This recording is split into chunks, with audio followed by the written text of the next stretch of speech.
sekarang kita akan membuat game state ya.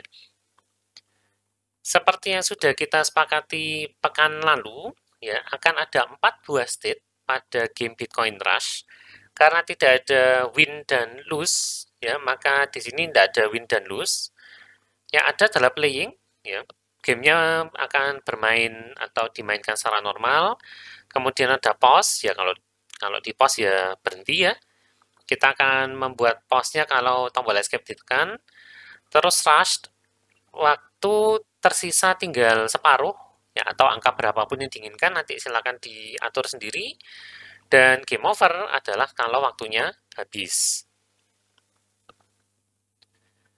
Nah, persiapannya adalah sama seperti game set yang pernah kita pelajari di game 2 dimensi. Kita akan buat dia sebagai singleton. Maka silakan cari lagi scriptnya singleton yang kemarin. Singleton saya di mana ya? Oke, sebentar saya cari dulu. Oh, harusnya di DLC ya. Herlock and Sholmes Asset DLC 1. Ya, bagi teman-teman yang lain mungkin saya akan sediakan juga link ke singletonnya langsung. Oke. Nah, ini diimpor dulu ke Unity. Oops, sorry. Sebentar. Ya, ini dananya Windows 11-nya masih belum bisa drag and drop ke taskbar. Oke, scripts. Saya akan impor singletonnya ke sana. Oke, singleton sudah ke sana. Kemudian kita bikin scriptnya game state. Lalu kita akan pasang ke player aja. Ya, beda dengan Herlock and Sholmes yang kemarin. Kalau di game tembak-tembakan tersebut, playernya mungkin ke destroy. Tapi kalau dalam game kita ini, playernya tidak akan pernah ke destroy. Karena dia tidak punya health. Ya, dan tujuannya cuma mengumpulkan koin sebanyak-banyaknya. Oleh karena itu, script game state ini aman ditaruh di player. Tapi kalau mau ditaruh di game objek bantu, silakan. Ya, tidak ada yang melarang. Ya, nanti game state-nya juga akan handle skor sama timer. Kita jadikan satu aja. Oke, buatkan scriptnya, create C# script game state. Kemudian pasang ke player. Ya, player armature, langsung pasang aja ke sana. Kok singleton salah. Game state. Ya, game state. Nah, di bawah sini mari kita edit. Ya, masih sama seperti yang lalu, ini diganti jenisnya sekarang jadi singleton of dirinya sendiri. Singleton of game state.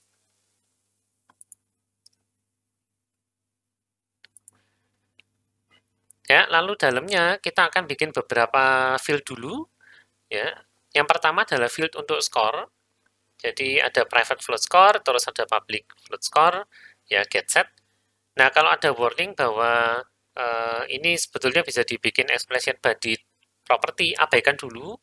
Ya, kita akan pakai ini nanti untuk misalkan memperbarui UI secara otomatis kalau skornya diperbarui. Ya, jadi ini abaikan aja kalau di warning. Float score, kemudian bikinkan propertinya. Get-nya tetap dirinya sendiri, tidak ada perubahan. Set-nya yang score sama dengan value. Ya, ini masih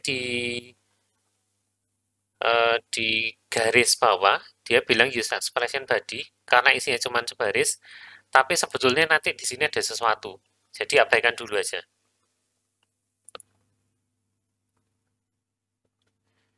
Berikutnya timer. Ya, timernya sekarang dibuat public semua supaya kita bisa lihat angkanya. Ya, karena kita belum belajar user interface. Sebetulnya kalau teman-teman ngikutin dari 2D game development yang separuh semester pertama, ya sebetulnya kita sudah belajar user interface. Ya, tapi pada kesempatan ini user interface-nya belum ada, maka kita bikin aja semuanya public. Ya, playtime adalah waktu yang tersedia bagi player di set 60 detik. Time left ini counternya, ya, countdownnya. Rush time ini adalah persennya tadi 50%. Ya, nanti akan dihitung rush time-nya kapan, yaitu time left dibagi play time. Kalau sudah setengah, maka state-nya diganti. Oke, taruh sini. Public float playtime adalah 60 float. Kemudian ada time left. Dan rush time adalah setengah float.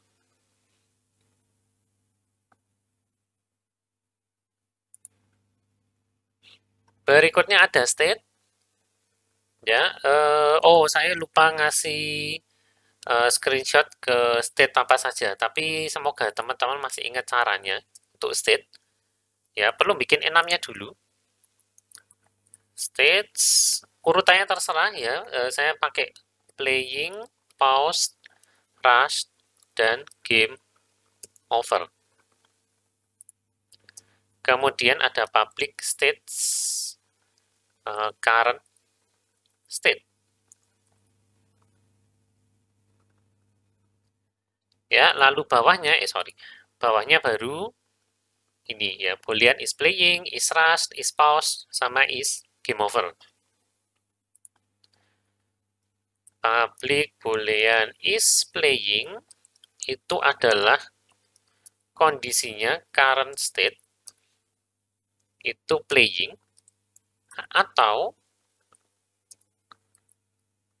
rushed. Ya, dua-duanya ini tetap kondisi bermain. Lalu ada is rushed. Current state-nya adalah state rushed. Lalu ada is paused. Current state-nya adalah state.paused. Dan terakhir is game over. Current state-nya adalah game over.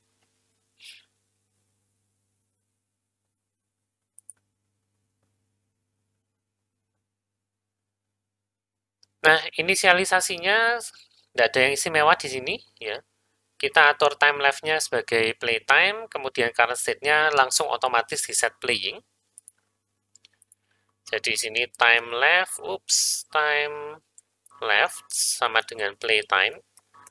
Lalu current state adalah playing. Ya, standar ya di sini. Nah, untuk pause, kita tadi maunya menekan tombol escape. Ya, berarti kita harus mendeteksi penekanan tombol escape. Nah, third person core ini sudah menggunakan input system yang baru. Cuman asetnya di sebelah mana? Ya, kita akan balik ke Unity, jadi ini disimpan dulu sebentar. Terus kembali ke Unity Editor. Lalu pilih di Player Armature. Ya, cari propertinya player input. Nah, di sini kan ada actions nih ya. Ada starter access, yaitu input action. Ini yang perlu kita cari. Ya, cara nyarinya gimana? Gampang. Klik aja sekali di action sini. Klik. Nah, nanti akan dibukakan filenya. Ya, dikasih petunjuk aset ini ada di mana. Ternyata ada di input system. Nah, mari kita buka asetnya. Kemudian tambahkan action yaitu pause. Ya, yang kita bind ke escape. Nah, escape itu sebetulnya cancel, tapi kalau mau boleh eksplisit ya keyboard, terus by location of key, terus pilih aja escape. Ya, di sini sudah pakai mouse dan ada pakai gamepad sama space sih sebetulnya. Kalau mau ditambahkan yang gamepad ya boleh. Ya, walaupun saya tidak punya gamepad saat ini di tempat saya. Ya, kalau mau pakai gamepad, tombol apa ya enaknya? Start aja deh. Biasanya pause itu ada di start. Ya, terus skemanya boleh diatur. Kalau escape itu berarti keyboard mouse. Kalau yang lain ya gamepad ya. Ini ditambahin Xbox controller kayaknya sih tidak terpakai. Ya, mau ada gamepad di sana. Tidak apa-apa. Ya, cukup satu aja yang di detect escape keyboard. Kalau mau boleh tambahkan start di gamepad. Kontrol scheme-nya jangan lupa diatur. Kalau sudah tinggal di save aset. Nah, maka sekarang kita bisa mendeteksi on pause. Ya, dan karena game state kita ditaruh di tempat yang sama dengan player input, kita bisa mendapatkan on pause. Ya, ini sudah. Pause-nya seperti ini. Ya, kita panggil on pause-nya, lalu tinggal dicek aja current state-nya. Kalau playing diubah jadi pause, terus time scale-nya dinolkan. Kalau pause dibalik, ya, state-nya jadi playing, time scale-nya kembalikan jadi 1. Nah, untuk saat ini karena kita tidak punya user interface, kita print aja current state-nya. Ya, nanti akan muncul di konsol. Oke, saya akan tambahkan di bawahnya update. Void on pause.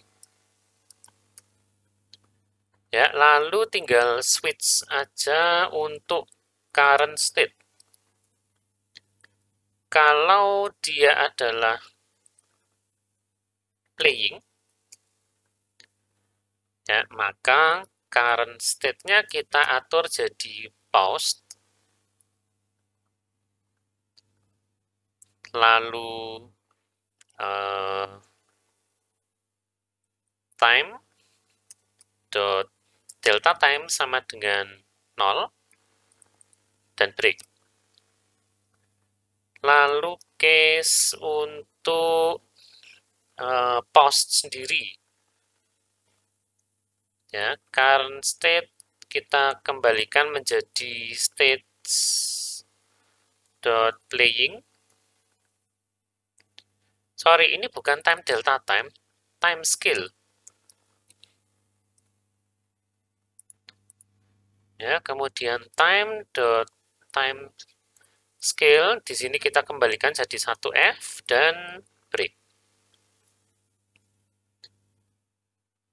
Lalu terakhir kita print current message dot toString. Print current state dot toString. Ya, ini sebetulnya ada sedikit kekurangan. Ya, kalau misalkan dari Rust, dia tidak bisa di pause. Ya, kalau dia Rust, maka silakan tambahkan aja. Ya, cuman kalau dari pause menuju mau balik ke Rust, nah itu teman-teman harus ngecek dulu. Ya, state sebelumnya itu apa? Ya, playing atau Rust.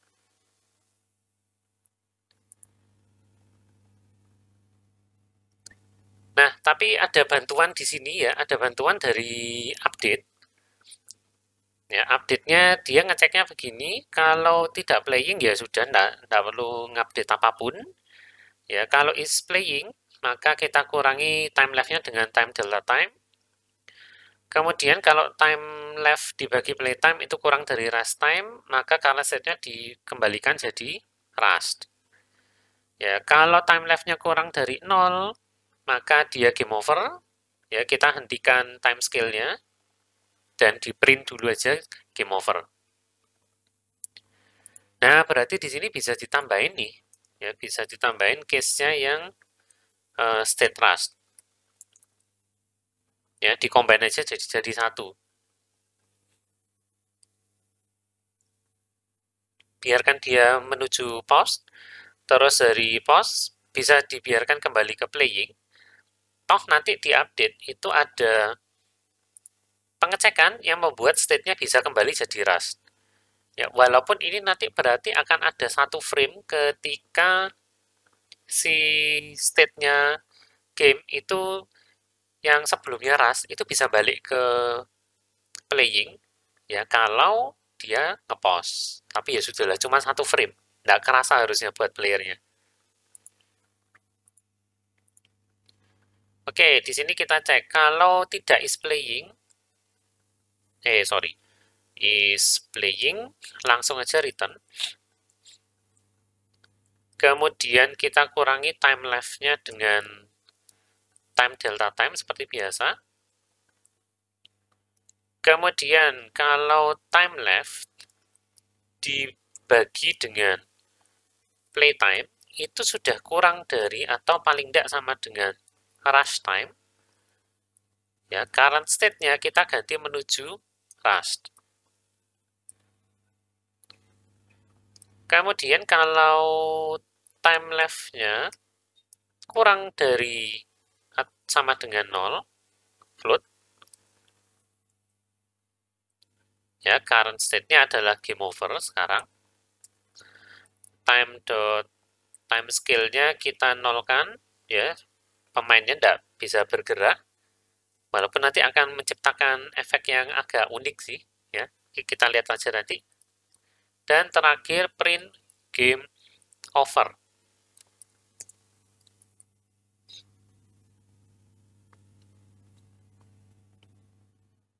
Ya, ini kalau mau di invert if-nya boleh, silakan.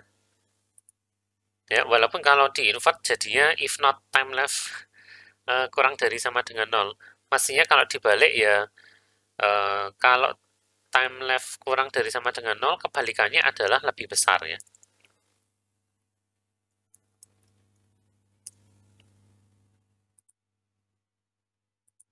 Ya, bawahnya ini berarti kondisi game over.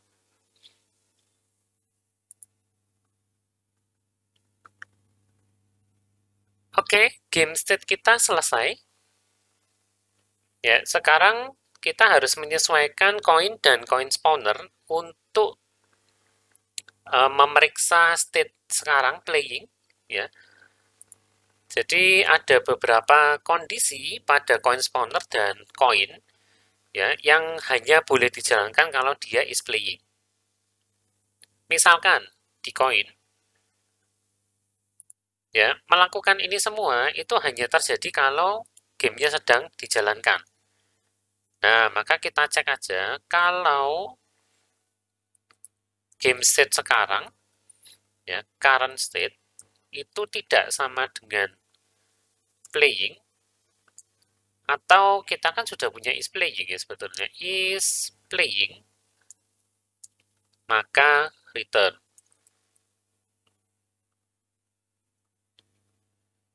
Ya, ini di koin. Kemudian di coin spawner idem. Ya, kalau game state.instance.is playing tapi not, ya kalau tidak sedang bermain maka idem return aja.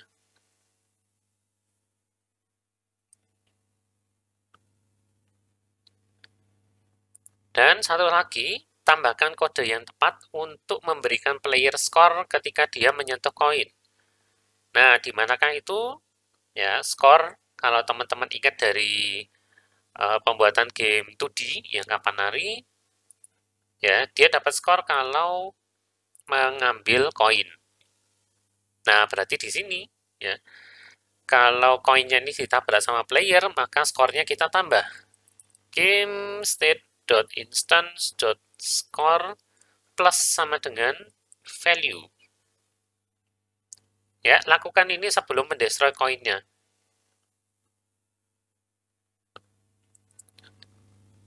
Oke, save. Kemudian kita bisa tes. Ya, mari kembali ke Unity, kemudian nanti perhatikan nilai-nilai di sini ya yang akan berubah time left sama current state.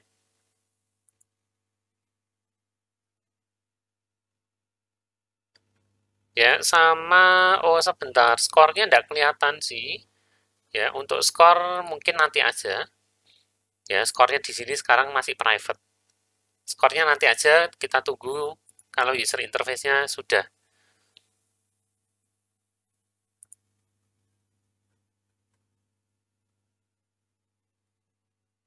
Ya, nah perhatikan, sorry. Aduh, saya harus run ulang. Maunya pause saja. Tuh, ya perhatikan di sini game state. Kalau saya tekan escape, maka dia jadi pause. Ya, sambil waktunya berhenti. Walaupun teman-teman amati, dia masih bisa lihat sekeliling. Ya, kameranya masih jalan. Ya sudahlah, biarkan ya. Kalau tekan escape lagi, maka dia jadi playing. Oke.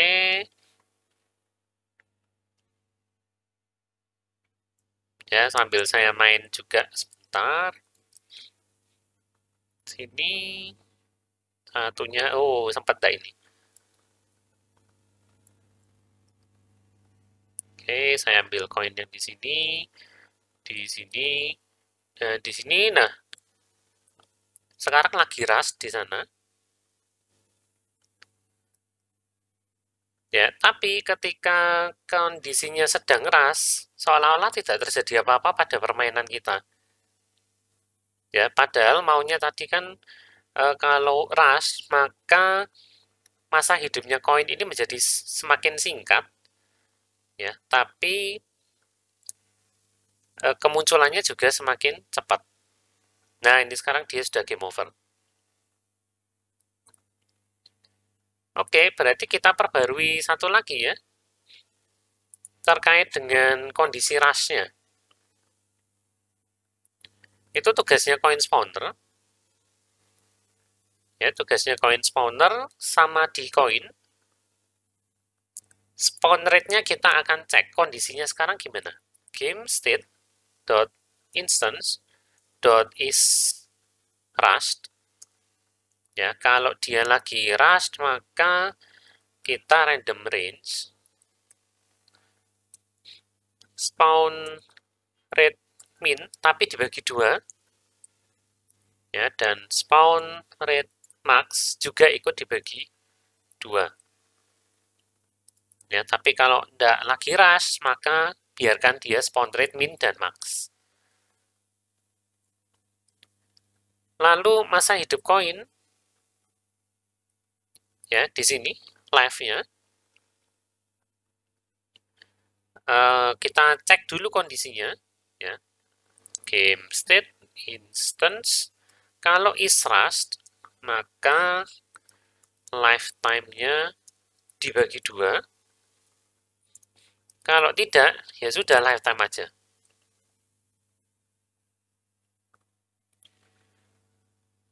Nah, sekarang kita bisa coba, salah. Ya, kita bisa coba, ini akan saya turunkan jadi 30 detik, biar nggak terlalu lama nunggunya.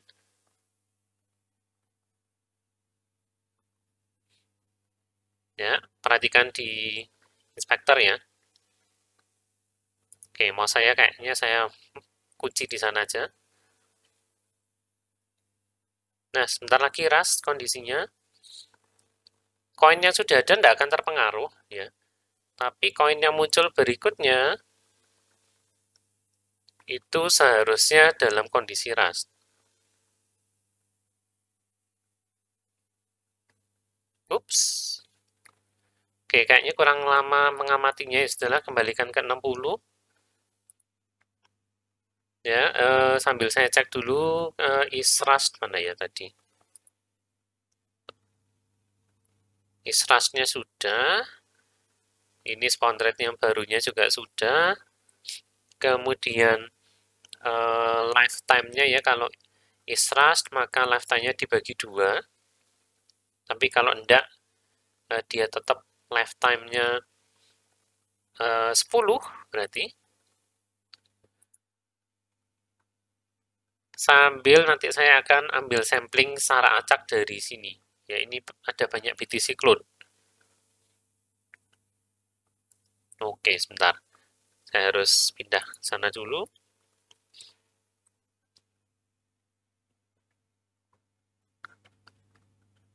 Oke, mari kita coba kumpulkan koin sebanyak-banyaknya. Sebentar lagi kita akan pindah ke kondisi rush.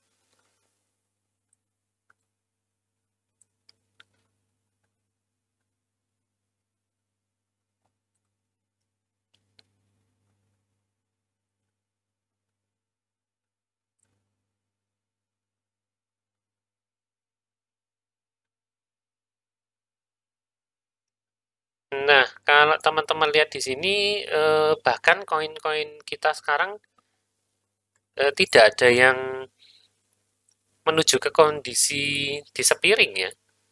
Mereka nyangkut di BTC idle ternyata.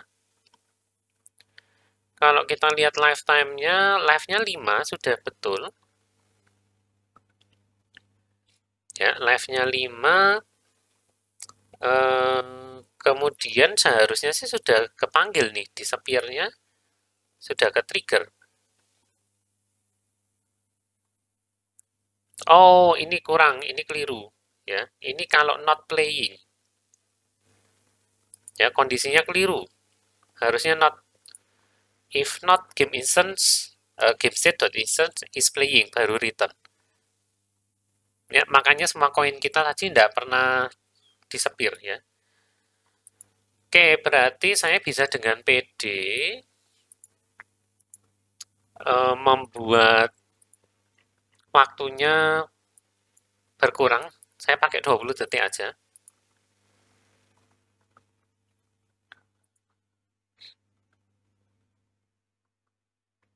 Kemudian saya akan kumpulkan koin sebanyak-banyaknya. Bits.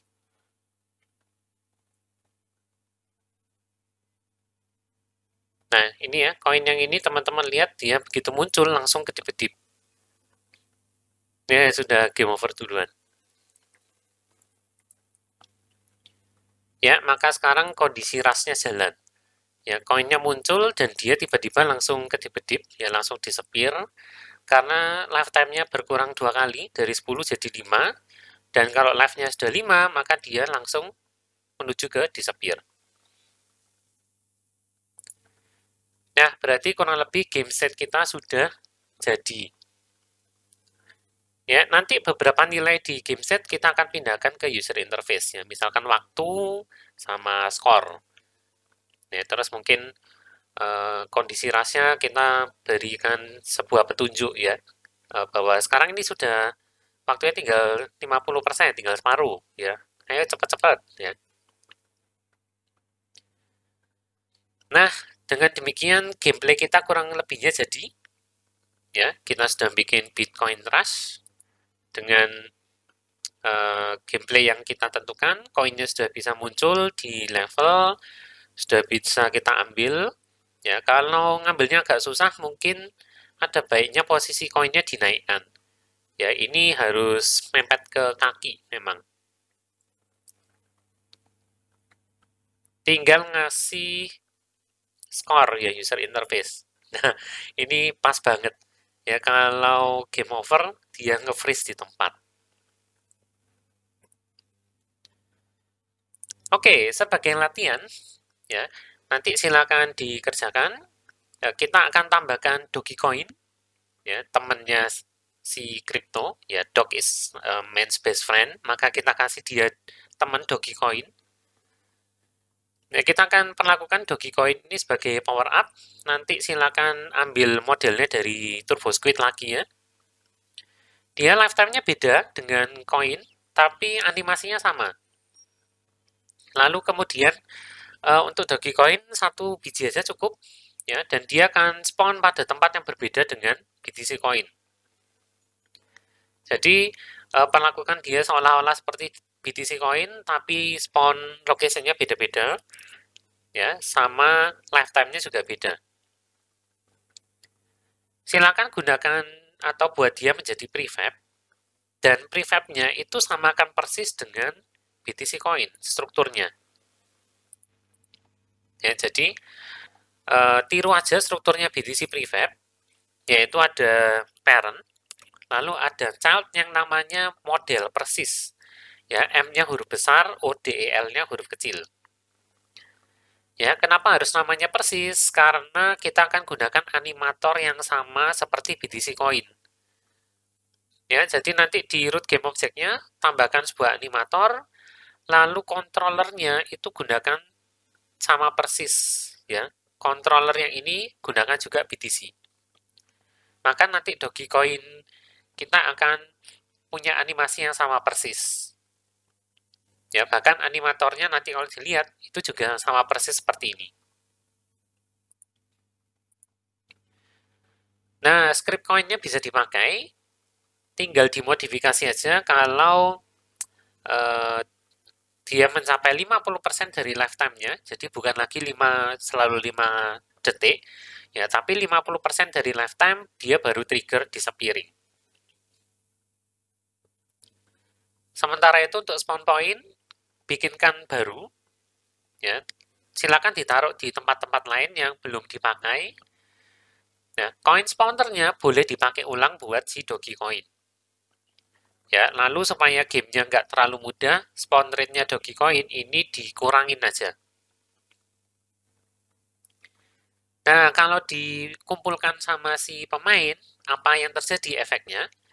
Ya, dia nggak nambah skor, jadi nggak punya value sama sekali. Value-nya silahkan di-set ke 0. Ya, tapi kalau pemain berhasil mendapatkan Dogecoin, pilihlah sebanyak mungkin atau sesedikit mungkin efek yang kalian inginkan. Ya, lalu bisa dimodifikasi juga. Misalkan, kalau kumpulkan Dogecoin, maka waktu sekarang nambah 5 detik. Ya, time left-nya plus 5. Atau, ya, semua BTC yang ada di level itu nilainya didouble, tapi hanya 10 detik saja. Setelah lewat 10 detik, nilai BTC koinnya akan kembali seperti semula. Ya, berikutnya bisa juga kalau mengumpulkan Dogecoin, maka semua koin yang ada di level, lifetime-nya naik 5 detik. Nah, kalau teman-teman mencoba efek yang ini, berarti animatornya mungkin perlu dimodifikasi supaya dia bisa balik ke idle. Ya, karena ada kemungkinan ketika BTC coin-nya itu sedang di disappearing, tapi terus pemainnya ngambil Dogecoin, nah kan lifetime-nya naik lagi jadi 6 detik misalkan atau 9 detik. Ya, berarti dia harus kembali ke idle. Nah, silakan dimodifikasi scriptnya, ya, terutama di game state. Mungkin teman-teman perlu menciptakan state baru untuk power up ini. Ya, contohnya, terutama untuk yang kedua. Ya, mungkin perlu sebuah game state, perlu sebuah state baru, ya, power up aktif misalkan atau double value gitu ya. Terus silakan dihitung selama 10 detik. Setelah itu state-nya balik lagi seperti semula. Nah, silakan dicoba membuat Dogecoin-nya. Ya, nanti teman-teman bisa berkreasi sendiri. Kalau ada kesulitan, tanyakan aja ya teman-teman. Banyak bisa tanya di grup chat. Teman-teman yang lain bisa tanya di kolom komen seperti biasa. Ya, saya rasa itu dulu untuk pertemuan kali ini. Ya, pekan depan kita akan tambahkan user interface. Jadi, dengan demikian, game Bitcoin Rush kita kurang lebih selesai. Ya, teman-teman bisa melihat di sini bahwa 3D game logic itu tidak berbeda jauh dengan 2D game logic. Ya, kita tinggal perlu membiasakan diri dengan dunia 3 dimensi. Sisanya instantiate, destroy, check collision, check input, ya, semuanya itu sama persis, Mas Ian. Oke, kalau ada pertanyaan, ada yang belum dipahami, jangan sungkan-sungkan, teman-teman Ubaya bisa tanya di grup chat seperti biasa, yang lain bisa tanya di kolom komen di bawah. Ya, itu dulu untuk pertemuan kita kali ini. Ya, sampai ketemu lagi karena ini akan publish tanggal 25 April dan setelah itu Ubaya ada libur semester. Ya, saya akan rilis video untuk pekan ke-11 itu pada, ya saya lihat kalender sebentar. Em, Ya, video ini akan rilis tanggal 25, pekan berikutnya tanggal 2 itu Idul Fitri, tanggal 9 masih libur, tanggal 16. Ya, walaupun tanggal 16 ini sebetulnya tanggal merah, tapi tidak apa-apa, saya akan tetap rilis tanggal 16. Oke, saya rasa sampai sini dulu ya. Terima kasih sudah menyaksikan dari awal sampai akhir ya. Kita akan ketemu lagi beberapa pekan kemudian ya, yang mau berlibur lebaran, yang mau mudik ya, selamat berlibur, selamat mudik, tetap hati-hati ya, tetap ngikutin prokes yang dan semua aturan yang berlaku, oke? Sampai ketemu lagi ya, tetap aman dan tetap sehat-sehat semua. Sampai jumpa lagi.